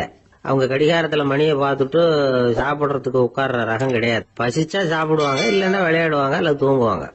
அது புரியாம அவங்கள கட்டாயப்படுத்தி அல்லது மிரட்டி சாப்பிட வைக்கிறது ரொம்ப தப்பு. ஒரு 8 மாச குழந்தைக்கு 3 மணி நேரத்துக்கு ஒரு தடவை பசிக்கும். அந்த நேரம் பார்த்து சாப்பாடு கொடுத்தா அடம் பண்ணாம அது பாட்டுக்கு சாப்பிட்டுரும். அதே குழந்தைக்கு 1 வயசு ஆகிறப்போ 4 மணி நேரத்துக்கு ஒரு தடவை பசிக்கும். இந்த வயசுல இயற்கையாவே பசி குறைஞ்சிருக்கும். அது புரியாம என் குழந்தை முன்னாடி மாதிரி இப்ப சரியா சாப்பிட மாட்டேங்கிறான் அப்படின்னு சில பேர் டாக்டர் கிட்ட போய் சொல்லிக்கிட்டு இருப்பாங்க. இன்னொரு விஷயம், ஒரு குழந்தைக்கு வயசு அதிகமாகிற வேகத்துக்கு உடம்பு எடையும் அதிகமாகிக்கிட்டே போவாது. உடம்பு எடை அதிகமாகிற வேகம் குறைஞ்சிக்கிட்டே வரும். 6 மாச குழந்தைக்கு ஒரு வாரத்துல 150 கிராம் எடை கூடும். ஒரு வயசுல வாரத்துக்கு 71 கிராம் எடை கூடும். இது புரியாம அதிகமா சாப்பாட்டை கொடுத்து குழந்தைய கஷ்டப்படுத்தக்கூடாது. ஏன்னா அளவுக்கு மீறின உணவு அஜீரணத்தை உண்டு பண்ணிவிடும். குழந்தைக்கு ஒரு தட்டுல கொஞ்சமா ஆகாரத்தை வச்சு கொண்டுட்டு போய் கொடுக்கணும். மலை மாதிரி குவிச்சு வச்சா அதை பார்த்ததுமே பசி அடங்கி போயிடும். அடிச்சு மிரட்டி பயமுறுத்தி குழந்தைய சாப்பிட வைக்கிற பழக்கம் இருக்கு பாருங்க, அதுக்கு ஃபுட் ஃபோர்சிங் அப்படின்னு பேரு. இப்படி பண்ணுனா குழந்தைக்கு சாப்பாட்டுல விருப்பம் குறைஞ்சிரும், அதை கண்டாவே வெறுக்க ஆரம்பிச்சிரும். அது மாதிரி உளம் சார்ந்த பசி குறைவு, சைக்கோஜெனிக் அனோரெக்சியா, அது ஏற்படுமா. சாப்பாடுங்கிறதே ஒரு தண்டனை மாதிரி தோணும். குழந்தைகளுக்கு பிடிச்ச மாதிரியான ஆகாரத்தை கொடுக்கணும். சத்து அதிகம் இருக்குங்கிறதுக்காக அதுக்கு பிடிக்காத ஆகாரத்தை கொடுத்து கட்டாயப்படுத்தக்கூடாது. குழந்தைகளுக்கு 2 வயசு ஆகிறப்போ இயற்கையாவே எதிர்மறை குணம் உண்டாகும். அதாவது அந்த எதிர்மறையா பேசுறது. இது மாதிரி சமயங்கள்ல நாம என்ன சொல்றோமோ அதுக்கு நேர்மாறா நடந்துக்கும். ஏட்டிக்கு போட்டி. சாப்பிட சொன்னா விளையாட போவோம், விளையாட சொன்னா சாப்பாடு கேட்கும். இதை புரிஞ்சுக்கிட்டு நடந்துக்கணும். குழந்தை சொன்ன பேச்சை கேட்கலேன்னு கோவப்படக்கூடாது. குழந்தை வளர வளர பிடிவாத குணம் வர்றது சகஜம். கேட்டதை வாங்கி கொடுத்தாதான் சாப்பிடுவேன் அப்படின்னு பிடிவாதம் பண்ணும். வாங்கி கொடுத்து விடுறதுதான் உத்தமம். நீங்களும் அதுகிட்ட பிடிவாதம் பண்ணிட்டு இருக்க கூடாது. ஏன்னா கேட்டது கிடைக்கலையேங்கிற ஏமாற்றம் கூட குழந்தையோட பசியை குறைச்சிரும். கேட்டது கிடைச்சுட்டா பசி அதிகமாகும், கொடுத்ததை மலமலன்னு சாப்பிட்றோம். குழந்தைகளுக்கு கண்ட கண்ட நேரத்துல சாப்பிடறதுக்கு எதையாவது வாங்கி கொடுத்துக்கிட்டு இருந்தா சாப்பாட்டு நேரத்துல சாப்பிடாம அடம் பண்ண ஆரம்பிச்சிடும். பள்ளிக்கூடம் போற பிள்ளைங்க காலை உணவை சரியா சாப்பிட மாட்டாங்க. அச்சம், அவசரம், பரபரப்பு இதெல்லாம் தான் காரணம். பள்ளிக்கு புறப்படுறதுக்கு ஒரு 3/4 மணி நேரத்துக்கு முன்னாடியே சாப்பாடு போட்டுருங்க, அது சரியா போடும். படிக்கிற குழந்தைகள் உடல் சோர்வு, மனச்சோர்வு இது காரணமா கூட சாப்பிட மறுக்கிறது உண்டு. இப்போ உதாரணமா சாயந்தரம் விளையாடி விட்டு வீட்டுக்கு வந்ததும் சாப்பிட சொன்னா வேணாம்பாங்க. இது உடல் சோர்வு. ரொம்ப நேரம் வீட்டு பாடங்களை செஞ்சு முடிச்ச கையோட சாப்பிட சொன்னாலும் அவங்களால சரியா சாப்பிட முடியாது. இது உளச்சோர்வு, மனச்சோர்வு. இதை தவிர குழந்தைகளுக்கு உடல் நல குறைவு ஏற்பட்டா கூட சாப்பிட மறுக்கிறது உண்டு. சில மருந்து மாத்திரைகள் கூட பசியை குறைச்சிரும். அதனால சரியா தெரிஞ்சுக்கிட்டு குழந்தைகளை சாப்பிட வைக்கணும். அது புரியாம கையில சாப்பாட்டு தட்டை வச்சுக்கிட்டு குழந்தைகளை விரட்டிக்கிட்டு அலையக்கூடாது. ஒரு சின்ன பையன் சொன்னான், எங்க அம்மா சாப்பாடு போடுறது தெரிஞ்சா நான் உடனே வீட்டை விட்டு வெளியில ஓடி போடுவேன் அப்படின்னா. ஏன் அப்படி பண்றேன்னு கேட்டோம். எங்க அப்பா கூட அது மாதிரி தான் சார் பண்ணுவார் அப்படிங்கிறான். ஆளை கண்டா ஏன் இப்படி முகத்தை திருப்பிக்கிட்டு வர்றீங்க அப்படின்னு கேட்டார் ஒருத்தர் நண்பர்கிட்ட. எலெக்ஷன்ல அவன் எதிர்த்து நின்னவன் சார், என்ன அவன்கிட்ட நமக்கு என்ன பேச்சுவார்த்தை அப்படின்னாராம் ரொம்ப கோபமா இவர். சரி, அந்த ஆள் யாருன்னு கேட்டேன். என் கூட பிறந்த தம்பி தான் சார் அப்படின்னார் அந்த கோபம் குறையாமல். அதாவது நம்ம ஊர் நிலவரம் இப்படி. அதாவது அண்ணனும் தம்பியும் எதிர்த்து நிப்பாங்க தேர்தல்ல, ஒருத்தர் கண்டா பேசிக்கிறது இல்ல. ஆனா இங்கிலாந்துல எப்படி தெரியுமா, அங்க ஒரே மேடையில போட்டி போடுற 2 வேட்பாளர்களும் பேசுவாங்களாம், பட்டிமன்றம் மாதிரி. ஒருத்தர் முதல்ல எழுந்திருப்பார், நான் இந்த தேர்தலில் வெற்றி பெற்றால் என்னென்ன செய்வேன் அப்படின்னு சொல்லிவிட்டு உட்காருவார். அதுக்கப்புறம் அடுத்தவர் எழுந்திருப்பார், அவர் சொல்லுவார், நான் வெற்றி பெற்றா இந்த மக்களுக்கு என்னென்ன செய்வேன், இந்த நாட்டுக்கு என்னென்ன செய்வேன் அப்படிங்கறத சொல்லிவிட்டு உட்காருவார். 2 பேரும் ஒரே மேடையில பேசுவாங்க. மக்கள் 2 பேர் பேச்சையும் கேட்டுக்கிட்டு ஒரு முடிவுக்கு வருவாங்க. இதுதான் அங்க உள்ள பழக்கம். இங்க அப்படி இல்ல. இங்க ஒருத்தர் பார்த்தாவே முகத்தை திருப்பிக்கிறது. ஒரு தடவை இது மாதிரி ஒரு கூட்டம் நடந்துகிட்டு இருக்கு அங்க வெளிநாட்டுல தான். நேரத்துக்கு சரியா ஒரு வேட்பாளர் சேரல. இது இங்கிலாந்துல நடந்த நிகழ்ச்சி. அப்புறம் என்னாச்சுன்னா, ஒருத்தர் வந்துட்டாரு, இன்னொருத்தர் சேரல. அப்புறம் உடனே அந்த ஒருத்தர் வந்தவர் பேச ஆரம்பிச்சிட்டார். அதாவது அந்த இன்னொருத்தர் சார்பாவே பேசிட்டாராம். அதாவது அவர் வரல, நான் அவரு சார்பா நான் பேசிடுறேன். அதாவது அவர் ஜெயிச்சுட்டா அவர் என்னென்ன செய்வார் இந்த நாட்டுக்கு அப்படின்னு சொல்லி அவர் பக்கத்துல உள்ள நியாயத்தை எடுத்து இவரே சொல்லிட்டாராம். இப்படிலாம் அங்க நடந்துதான். இது எப்பேற்பட்ட தேர்தல் பண்பாடு பாருங்க. அதனால இன்னொரு விஷயம், இப்ப இங்கிலாந்துல எல்லாம் ஓட்டு கேட்கறப்ப வெற்றியா தோல்வியாங்கிறத ஓரளவுக்கு யூகிச்சு விடலாமா. இப்போ ஒரு வேட்பாளர் ஒரு வீட்டுக்கு முன்னாடி போய் நின்று எனக்கு ஓட்டு போடுங்கன்னு கேட்கறாருன்னு வச்சுங்களேன். அதுக்கு என்ன பார்த்து செய்யறோம், போயிட்டு வாங்க அப்படின்னு சில வீடுகள்ல வாசல்ல நின்னே சொல்லி அனுப்பிச்சிருவாங்களாம். வேற சில வீடுகள்ல எப்படின்னா வேட்பாளரை வீட்டுக்குள்ள கூப்பிட்டு காபி சாப்பிட சொல்லி உபசரிச்சு அதுக்கப்புறம் அனுப்பி வைக்கிறது வழக்கமா. இதுல எந்த வீட்டு ஓட்டு நிச்சயம் தெரியுமா? வாசல்ல நின்னே வழி அனுப்பி வச்சுடுறாங்க பாருங்க, அவங்க ஓட்டு நிச்சயம். உள்ள கூப்பிட்டு காப்பி கொடுத்து அனுப்புறாங்க பாருங்க, அவங்க ஓட்டு நிச்சயம் இல்லையா. சரி, அப்புறம் ஏன் அந்த உபசரிப்பு அப்படின்னு கேட்டா அதுக்கு ஒரு காரணத்தை சொல்றாங்க. அதாவது அது ஒரு அனுதாபத்தை தெரிவிக்கிற முறையா. ஐயோ பாவம், நாம இவருக்கு ஓட்டு தான் போட போறதில்ல, இதையாவது செய்வோம், காப்பியாவது சாப்பிட்டு போகட்டும் அப்படிங்கிற எண்ணமா. இப்படி அந்த ஒரு பழக்கம். ஆக அந்த ஊர்ல நிறைய காப்பி சாப்பிடணும்னு ஒருத்தர் ஆசைப்பட்டா தேர்தலில் தோத்து போறதுக்கு தயாரா இருக்கணும். ஒரு சமயம் ஒரு ஊர்ல தேர்தல் நடந்துதான். ஒரு தொகுதியில நின்று தோத்து போன ஒருத்தர் கையில ஒரு துப்பாக்கியோட ஊருக்குள்ள சுத்திக்கிட்டு இருந்தாராம். ஒரு போலீஸ்காரர் அவரை பார்த்துட்டு சந்தேகப்பட்டிருக்கார். அதனால அவரை தடுத்து நிறுத்தி, என்ன இது துப்பாக்கியோட சுத்துறீங்களேன்னு விசாரிச்சிருக்கார். இதுக்கு அவர் சொன்னாராம், சார் இந்த தொகுதியில மொத்தம் 1,00,000 வாக்காளர்கள், அதுல எனக்கு 10,000 பேர் மட்டும்தான் எனக்கு ஓட்டு போட்டிருக்கிறாங்க. அப்படின்னா எனக்கு வேண்டாதவங்க இந்த தொகுதியில 90,000 பேர் இருக்கிறாங்கன்னு அர்த்தம். இப்படி ஒரு சூழ்நிலையில நான் என்னுடைய பாதுகாப்புக்கு ஆயுதம் இல்லாம நடமாடலாமா அப்படின்னு கேட்டாராம். எவ்வளவு எச்சரிக்கை பாருங்க. நம்ம ஊர்ல சில பேர் ஓட்டு கேட்கிற விதமே தனி. ஒருத்தர் ரொம்ப சாமர்த்தியமா ஓட்டு கேட்பாராம். அவர் எப்படின்னா, ஒரு வீட்டுக்கு போறாருன்னு வச்சுங்களேன், அந்த நேரம் அந்த வீட்டுக்காரரு என்ன செஞ்சுக்கிட்டு இருக்கிறாரோ அதே வேலையை இவரும் கொஞ்ச நேரம் செய்வாராம், அவருக்கு ஒத்தாசையா. அதுக்கப்புறம் மெதுவா பேச்சு கொடுப்பார், ஓட்டு கேட்பார், இது மாதிரி எலெக்ஷன்ல நிக்கிறேன் கவனிக்கணும்னு. அது மாதிரி ஒரு தடவை அவர் போனப்ப அங்க அவர் என்ன பண்ணிட்டு இருக்காரு, வீட்டுக்கு பின்னாடி மாட்டு கொட்டையில பால் கறந்துகிட்டு இருக்காரு ஒரு பசு மாட்டுக்கிட்ட. அந்த வீட்டுல இவர் ஓட்டு கேட்க போனவர் இவர் ஓடி போய் இன்னொரு சொம்பை எடுத்துக்கிட்டு அதே மாட்டுக்கு இன்னொரு பக்கம் போய் உட்காந்துக்கிட்டு இவரும் பால் கறக்க ஆரம்பிச்சிட்டார். எதிர உட்காந்துட்டு இருக்காரு அவரு, இவர் இந்த பக்கம் உட்காந்துருக்காரு. கீழே கொஞ்சம் குனிஞ்சு பார்த்தா ஒருத்தர் முகத்தை ஒருத்தர் பார்க்கலாம். கொஞ்ச நேரம் ஆனதுக்கப்புறம் இவர் மெதுவாக அவர்கிட்ட பேச்சு கொடுத்தாராம். இது மாதிரி நான் எலெக்ஷனில் நிற்கிறேன், நீங்கள் ஓட்டு போடணும், அதுக்காக தான் வந்தேன்னாராம். அது முடியாதுங்களேன்னாராம் அவர். ஏன்னு கேட்டிருக்கார். நான் இந்த வீட்டுக்காரன் இல்லை, நானும் உன்ன மாதிரி ஓட்டு கேட்க வந்தவன் தான் அப்படின்னு. ஒரு விவசாயி விதைக்கிறதுக்காக வயல்வெளி பக்கம் போறார். விதைகளை அள்ளி வீசினார். அப்ப என்ன ஆச்சுன்னா, சில விதைகள் பாதை ஓரத்தில் விழுந்தது, சில விதைகள் முள் செடிகள் மண்டி இருந்த புதருக்கு இடையில விழுந்தது, சில விதைகள் நல்ல நிலத்துல விழுந்தது. பாதை ஓரத்தில் விழுந்த விதை என்ன ஆச்சுன்னா, அதெல்லாம் பறவைகள் கண்ணில் போட்டுட்டுது. உடனே உட்காந்து கொத்தி தின்னுட்டு போட்டுது. அதிகமாக மண் இல்லாத பாறை பகுதியில் விழுந்த விதையெல்லாம் லேசா வேர் விட்டு முளைக்க ஆரம்பிச்சுது. அதுக்கப்புறம் வேர் கீழேயும் ஆழமாக போக முடியல, மேலேயும் சூரிய வெப்பம் அதிகம் தாங்க முடியல, எல்லாம் காஞ்சி கருகி போட்டுது. புதர் பகுதியில் சில விதைகள் விழுந்தது இல்லையா, முள் செடிகள் காடாக மண்டி போயிருந்தது. அதனால முளைச்சி வர்ற செடிக்கு நெருக்கடி அதிகமாக போட்டுது, சரியா வளர முடியல, விளைச்சலும் சரியா இல்லை.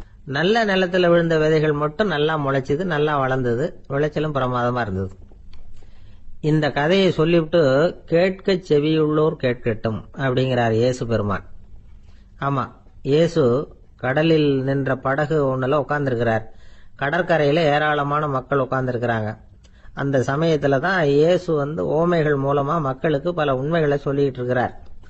மக்கள் அந்த கதையை கேட்டுட்டு ஒன்றும் புரியாம முழிக்கிறாங்க. அதை கவனித்த இயேசு அந்த ஓமையை விளக்க ஆரம்பிச்சார். இதுல அந்த விதைக்கிறவர் தான் இறைவன். அவருடைய வார்த்தைகளை விதைக்கிறார்.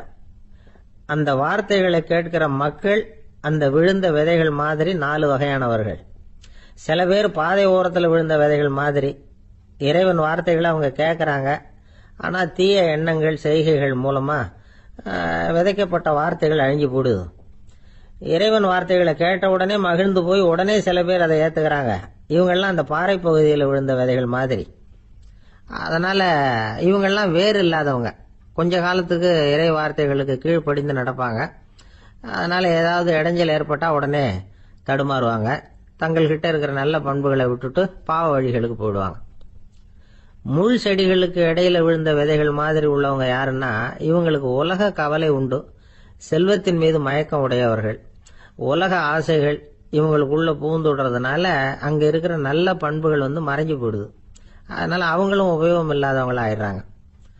நல்ல மனிதர்கள் நல்ல நிலத்துல விழுந்த விதைகளுக்கு ஒப்பானவர்கள். இவங்க இறை வார்த்தையை கேட்கறாங்க, அதை ஏத்துக்கிறாங்க, அவங்களும் நல்லபடியா வாழறாங்க, அடுத்தவங்களுக்கும் உபயோகமா இருப்பாங்க. இதுதான் இயேசு சொன்ன விளக்கம். நல்ல வார்த்தைகளை கேளுங்கள், நல்ல வார்த்தைகளை ஏற்றுக்கொள்ளுங்கள், அடுத்தவங்களுக்கு உபயோகமா இருங்க. இதுதான் பெரியவங்கள்லாம் நமக்கு சொல்லுகிற உபதேசம். ஒரு அப்பா தன்னுடைய மகனுக்கு உபதேசம் பண்ணார். இத பாருப்பா, நல்ல வார்த்தைகளை கேட்கணும், எப்போதுமே மகன் அப்பா பேச்ச கேட்கறது நல்லது அப்படின்னாராம். நீ ஏதாவது ஒரு தப்பு பண்ணா என் தலையில ஒரு முடி நரைச்சி வெள்ளையா போடும்பா, நீ செய்யற ஒவ்வொரு தப்புக்கும் என் தலையில ஒவ்வொரு முடி வெள்ளையாயிடும் அப்படின்னாராம். பையன் யோசிச்சான், அப்பா இப்பதான் எனக்கு புரியுது, தாத்தாவோட தலைமுடி பூராவும் வெள்ளையா இருக்கிறதுக்கு என்ன காரணம்ங்கிறது எனக்கு இப்பதான் புரியுது அப்படின்னானா. சில பேர் ஆளை பார்த்தா 60 வயசு மாதிரி தோணும், உண்மையான வயசு என்னன்னு பார்த்தா 40 அல்லது 45. சில பேரை பார்க்கறதுக்கு 45 மாதிரி தெரியும், உண்மையிலேயே 65 தாண்டி இருப்பாங்க. ஒரு மனிதனுக்கு 2 வகையான வயது உண்டுங்கிறார் ஓஷோ. அதாவது உடம்புக்குன்னு ஒரு வயசு, மனசுக்குன்னு ஒரு வயசு. முதல் உலக மகாயுத்தம் நடந்தது இல்லையா, அது முடிஞ்சதுக்கு அப்புறம் முதல் தடவையா மனிதனின் மூளை வளர்ச்சியை பத்தி மனநல வைத்தியர்கள் ஒரு கணக்கெடுப்பு சோதனை நடத்தினாங்களாம். அது வரைக்கும் மனிதனுக்கு 2 வகையான வயது உண்டுன்னு யாரும் சிந்திச்சதே இல்லையா. அந்த உலக மகாயுத்தம் முடிஞ்சதுக்கு அப்புறம் மனிதனுடைய சராசரி மனதின் வயதை கணக்கிட்டு பார்க்கும் பொழுது அவங்களுக்குலாம் ரொம்ப அதிர்ச்சியா இருந்துதான். ஏன்னா அது ரொம்ப பின்தங்கிய நிலையில இருந்திருக்கு, வளர்ச்சி அடையாத நிலையில இருந்திருக்கு. அவங்க கண்டுபிடிச்ச பிரகாரம் அப்ப மனசோட சராசரி வயசு என்ன தெரியுமா, 14. அப்படின்னா பாத்துங்க, உடல் ரீதியா ஒருத்தரோட வயசு 70 கூட இருக்கலாம், ஆனா மனசோட வயசு 14 தான். இதுக்கு நேர்மாறா அமைஞ்சு போச்சுன்னு வச்சேங்க. அதாவது ஒருத்தருக்கு உண்மையிலேயே 14 வயசு, அதாவது உடலோட வயசு 14, அவரோட மனசின் வயசு 70ன்னு வச்சுக்கோங்க. இப்படி அமைஞ்சுட்டுதுன்னா அவர் சீக்கிரம் ஞானத்தன்மை அடைஞ்சிருவார் அப்படின்னு அர்த்தம். இப்ப நமக்கெல்லாம் உடம்போட வயசு மனசோட வயசு 2 ஒன்னா இருந்துட்டா அதுவே போதும், அதுவே பெரிய விஷயம். இப்ப எமர்சன் கிட்ட போய் ஒருத்தர் கேட்டாராம், உங்க வயசு என்ன அப்படின்னு. அவர் உடனே பதில் சொல்லியிருக்கார், 360 வருஷம் அப்படின்னாராம். கேட்டவர் குழம்பி போயிட்டார். அவர் என்ன சொல்றாரு, 360 வயசா? என்ன நம்ம காதல தான் சரியா விழலையா? எமர்சன் எப்பவும் உண்மையை பேசுற ஒரு சிறந்த அறிவாளி, அவர் இப்படிலாம் பொய் சொல்ல மாட்டாரே அப்படின்னு ஒரு யோசனை பண்ணிக்கிட்டே இவர் மறுபடியும் அவர் கிட்ட போனாராம். ஐயா, நீங்க சொன்னது சரியா என் காதல விழல, அதனால மறுபடியும் கேட்கிறேன், உங்க வயசு என்ன அப்படின்னாராம். எமர்சன் மறுபடியும் சொல்லியிருக்கிறார், 360 வருஷம்னு. வந்தவருக்கு உண்மையிலேயே அதிர்ச்சியா போட்டுது. அதுக்கப்புறம் மெதுவா ஆரம்பிச்சாராம், ஐயா, நீங்க சொல்றதை என்னால ஏத்துக்க முடியாது. எப்படி பார்த்தாலும் இப்போ உங்களுக்கு வயசு ஒரு 60க்கு மேல இருக்காதுன்னு நினைக்கிறேன் அப்படின்னாராம். நீங்க சொல்றது சரிதான், அது என் உடம்போட வயசுன்னாராம் எமர்சன். அப்படின்னா ஏற்கனவே நீங்க சொன்னது அப்படின்னு கேட்டிருக்காரு, அது என் மனசோட வயசு அப்படின்னாராம். நம்மளை பொறுத்த வரைக்கும் அறிவு தூசு படிஞ்சிருக்கு, அது மாதிரியே அன்பும் மாசுபட்டிருக்கு. இது ரெண்டையும் சுத்தம் பண்ண வேண்டியிருக்குது. அப்பதான் நாம சரியான வயசுல வாழ முடியும். ஒரு ஆசாமி இருக்கிறார், அவருக்கு உடம்போட வயசு அதிகம், மனசோட வயசு ரொம்ப குறைச்சல், குழந்தை மாதிரி. அவர் ஒரு ஆஸ்பத்திரியில படுத்திருக்கிறார். நர்சம்மா எல்லாருக்கும் மருந்து கொடுத்துட்டு போறாங்க. கொஞ்ச நேரம் கழிச்சு திரும்பி வந்தாங்க. அப்ப இவர் அந்த அம்மாவை கூப்பிட்டு சொல்றார், இத பாருங்க சிஸ்டர், நீங்க எல்லாருக்கும் சின்ன சின்ன மாத்திரையா கொடுத்துட்டு எனக்கு மட்டும் நீளமான மாத்திரையா கொடுத்துட்டீங்க. முழுங்கிறதுக்கு ரொம்ப கஷ்டமா போச்சு. இனிமே எனக்கும் சின்ன மாத்திரையா கொடுங்க சிஸ்டர் அப்படின்னாராம். அந்த அம்மா உடனே அதிர்ச்சி ஆகி தலையில அடிச்சுக்கிட்டாங்களாம். நான் கஷ்டப்பட்டு மாத்திரையை முழுங்கினத்துக்கு நீங்க ஏமா தலையில தட்டிக்கிறீங்க அப்படின்னு கேட்டிருக்காரு இவர். இதுக்கு அவங்க சொல்லியிருக்கிறாங்க, நான் உங்களுக்கு கொடுத்துட்டு போனது மாத்திரை இல்லைங்க, அது தெர்மாமீட்டர் அப்படின்னாங்க. ஒரு ஊர்ல ஒரு பெரியவர் இருந்தார். ஒரு நாள் அவரை தேடி ஒருத்தர் வந்தார். ஐயா, நான் கடவுளை பரிபூர்ணமா நம்புறேன் அப்படின்னார். சரி, அந்த நம்பிக்கை உனக்கு எப்படி வந்ததுன்னு கேட்டார் இவர். அவர் சொல்ல ஆரம்பிச்சார், ஐயா, எனக்கு கல்யாணம் ஆகி 10 வருஷம் ஆச்சு, ஆனாலும் குழந்தை பாக்கியம் இல்லை. அதுக்கு என்ன காரணமா இருக்கும்னு நான் யோசனை பண்ணிட்டு இருந்தப்போ நண்பர் ஒருத்தர் ஒரு ஆலோசனை சொன்னார். உனக்கு மதப்பற்று இல்ல, எந்த கடவுளையுமே நம்ப மாட்டேங்கிற, அதுதான் காரணம். கடவுளை நம்பு, உனக்கு குழந்தை பாக்கியம் கிடைக்கும் அப்படின்னார். அவர் அப்படி சொன்னாரே தவிர எனக்கு சந்தேகம்தான். இருந்தாலும் அவர் சொன்னபடியும் நடந்துதான் பாப்போமே அப்படின்னு முடிவு பண்ணேன். கடவுளை நம்ப ஆரம்பிச்சேன். அந்த வருஷமே அழகான ஆண் குழந்தை பிறந்தது. எல்லாம் இறைவன் அருள் அப்படின்னார். இவர் இப்படி சொன்னதை கேட்டதும் அந்த பெரியவர் சொன்னார், நீ சொல்றதெல்லாம் சரிதான், இருந்தாலும் இந்த காலத்துல எந்த ஒரு காரியமா இருந்தாலும் அதை சோதனை செஞ்சு பார்த்துட்டு தான் ஒரு முடிவுக்கு சேர முடியும். அறிவுபூர்வமான முடிவு அதுவா தான் இருக்கும். அறிவியல் சோதனைகள் அப்படித்தான். ஒரு குறிப்பிட்ட விஷயத்தை பத்தி எத்தனை தடவை சோதனை பண்ணாலும் ஒரே முடிவு தான் கிடைக்கணும், அதுதான் சரியா இருக்கும். அதனால இப்ப மறுபடியும் ஒரு சோதனைன்னார். என்ன செய்யணும் அப்படின்னு கேட்டார் இவர். கடவுள்கிட்ட ஒரு பெண் குழந்தை வேணும்னு கேளு. முதல்ல ஆண் குழந்தைய கொடுத்தது மாதிரியே இப்போ ஒரு பெண் குழந்தையையும் கொடுக்கறாரா பார்க்கலாம் அப்படின்னார். சரின்னு சொல்லி இவர் அதே மாதிரி முயற்சி பண்ணினார். அதுக்கப்புறம் அவரு இந்த பெரியவர்கிட்ட வரவே இல்லை. கொஞ்ச காலம் கழிச்சு இவரே அவரை தேடிட்டு போய் கதவை தட்டினார். அவர் கதவை திறந்தார். என்ன ஆச்சு, கடவுள் கண் திறந்தாரா அப்படின்னு கேட்டார். அவரு, அந்த சமாச்சாரம்லாம் நமக்கு வேணாம் சார், முதல் தடவை அது ஏதோ தற்செயலா ஏற்பட்ட ஒரு சாதகம். இப்ப நீங்க 2வது தடவை சொன்ன பிறகு தினமும் கடவுளை வேண்டிக்கிட்டு தான் இருக்கிறேன், ஒன்னும் நடக்கல அப்படின்னார் ரொம்ப விரக்தியா. ஒரே ஒரு தோல்வியில உங்க நம்பிக்கையெல்லாம் பறந்து போயிடுது பாத்தீங்களா அப்படின்னார் அந்த பெரியவர். எல்லாம் நல்ல விதமா நடக்கிற வரைக்கும் நம்பிக்கை, எதிர்பார்த்தது தோல்வியில முடிஞ்சுட்டுதுன்னா அவநம்பிக்கை. மற்றவர்கள் பேர்ல வைக்கிற நம்பிக்கை எந்த நேரத்திலையும் விவகாரமாகி விடக்கூடிய சாத்தியம் உண்டு. நாம நம்பிக்கை வைக்க வேண்டியது நம்ம கிட்ட தான், நமக்குள்ள இருக்கிறார் கடவுள். எனவே நம்ம பேர்ல நாம வைக்கிற நம்பிக்கை தான் உண்மையான கடவுள் பக்தி. நிபந்தனையற்ற நம்பிக்கையா அது இருக்கணும். எல்லாம் நல்லபடியா நடந்துகிட்டு இருந்தா எந்த முட்டாளுக்கும் நம்பிக்கை வரத்தான் செய்யும் அப்படிங்கிறது ஒரு பெரியவர் கருத்து. தியானத்தின் மூலமா தான் உனக்குள்ள ஆழமா தோண்டுனா உன்னுடைய அடி ஆழத்துல நம்பிக்கை அப்படி ஊற்றெடுக்கும், அதை பார்க்க முடியும் அப்படிங்கிறது பெரியவர்கள் சிந்தனை. ஒரு குழந்தை அப்பாவை பார்த்து என்னப்பா பண்றேன்னு கேட்டுதான். பிரார்த்தனை பண்ணிட்டு இருக்கிறேன்னாராம் அப்பா. பிரார்த்தனை பண்ணுனா என்ன கிடைக்கும் அப்படின்னு கேட்டுதான் குழந்தை. எல்லாம் கிடைக்கும் அப்படின்னாராம் அப்பா. நீ வச்சிருக்கிறிய பேனா அது கூட கிடைக்குமான்னு கேட்டுதான் குழந்தை. கிடைக்குமேன்னு இருக்கார். அப்படின்னா அந்த பேனாவை என்கிட்ட கொடுத்துரு, நீ பிரார்த்தனை பண்ணி வேற பேனா வாங்கிக்கோ அப்படின்னு தான் அந்த குழந்தை. ஜெருசலேம் அங்க உள்ள ஒரு தேவாலயம், அதுல உள்ள பலிபீடத்தின் முன்னாடி ஒரு பெட்டி உண்டு. அது காணிக்கை பெட்டி. ஆலயத்துக்கு வர்றவங்க பிரார்த்தனை பண்ணிவிட்டு திரும்பி போற சமயத்துல அந்த பெட்டியில காணிக்கை போடுவாங்க. அவங்களால எவ்வளவு முடியுமோ அவ்வளவு போடுறது வழக்கம். அவங்கவுங்க வசதிக்கு தகுந்த மாதிரி போடுவாங்க. வசதி உள்ளவங்களா இருந்தாலும் சரி, வசதியே இல்லாத வறியவர்களா இருந்தாலும் சரி, ஆலய காணிக்கை பெட்டியில காசு போடுறது அவங்களுக்கு ரொம்ப பெருமையான ஒரு செயல். ஒரு சமயம் இயேசு தம்முடைய சீடர்களோடு அந்த ஆலயத்துக்கு வரார். அங்க உட்காந்து ரொம்ப நேரம் வழிபாடு பண்ணிட்டு இருக்கிறார். சீடர்களும் அந்த ஜபத்துல கலந்துக்கிட்டாங்க. வழிபாடு முடிஞ்சுது. இயேசு உட்கார்ந்துருக்கிறார். காணிக்கை பெட்டியில காசு போடுறவங்கள கவனிக்கிறார். சீடர்களும் அதையே கவனிச்சுக்கிட்டு இருக்கிறாங்க. ரொம்ப பேர் வரிசையா வந்தாங்க. அவங்களால முடிஞ்ச அளவுக்கு காசு போட்டுட்டு அவங்க பாட்டுக்கு போய்கிட்டு இருக்கிறாங்க. வசதியானவங்க நிறைய பேர் வந்தாங்க. அதுக்கு மத்தியில வயசான ஒரு அம்மா, அவங்களும் வந்து காசு போட்டுட்டு போறாங்க. இப்போ இயேசு தன்னுடைய சீடர்கள் பக்கம் திரும்பினார். ஒரு கேள்வி கேட்டார். இப்போ இந்த காணிக்கை பெட்டியில நிறைய பேர் வந்து காசு போட்டுட்டு போறத நீங்க கவனிச்சிங்க. இன்னைக்கு இந்த காணிக்கை பெட்டியில ரொம்பவும் அதிகமா காசு போட்டது யார் அப்படின்னு கேட்டார்.